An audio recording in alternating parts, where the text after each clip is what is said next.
তরমুজ ব্যবসায়ীদের মাথায় হাত, গাড়ি ভাড়া খরচে মিলছে না লাভ। চলতি মৌসুমে তরমুজের ফলন ভালো হলেও ব্যবসায়ীদের মুখে হাসি নেই। উৎপাদন বেশি হওয়ায় বাজারে তরমুজের সরবরাহ ভালো থাকলেও পরিবহন খরচ বেড়ে যাওয়ায় বিপাকে পড়ছেন ব্যবসায়ীরা। এই সম্পর্কে কিছু ব্যবসায়ীরা জানান, এক গাড়ি তরমুজ কিনে বাজারে আনতে তরমুজের দামসহ মোট খরচ পড়ে যায় ৮০,০০০ থেকে ৯০,০০০ টাকা। এর মধ্যে বড় একটি অংশ চলে যায় গাড়ি ভাড়া ও জ্বালানি খরচে। ফলে বাজারে তরমুজ বিক্রি করেও কাঙ্ক্ষিত লাভ করতে পারছেন না তারা।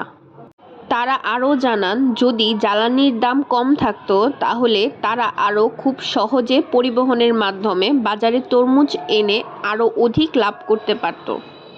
জ্বালানি খরচের দাম কম থাকলে আরও কম দামে তরমুজ বাজারে আনা সম্ভব হতো। এতে ব্যবসায়ীরাও লাভবান হতেন, পাশাপাশি সাধারণ ক্রেতারাও কম দামে তরমুজ কিনতে পারতেন। এবার অন্যান্য বছরের তুলনায় তরমুজের ফলন বেশ ভালো হয়েছে। মাঠে প্রচুর তরমুজ উৎপাদন হওয়ায় কৃষকরাও আশাবাদী ছিলেন। তবে পরিবহন ব্যয় বেশি হওয়ায় সেই সুফল পুরোপুরি পাচ্ছেন না কৃষক ও ব্যবসায়ীরা। স্থানীয় ব্যবসায়ীরা বলেন, সারাদিন রোদে কষ্ট করে তরমুজ বিক্রি করি, কিন্তু শেষে হিসাব মেলাতে গেলে লাভ তো দূরের কথা, অনেক সময় মূলধনই উঠানো কঠিন হয়ে পড়ে। এইদিকে ক্রেতারাও বলেছেন, বাজারে তরমুজের দাম এখনও অনেকের নাগালের বাহিরে।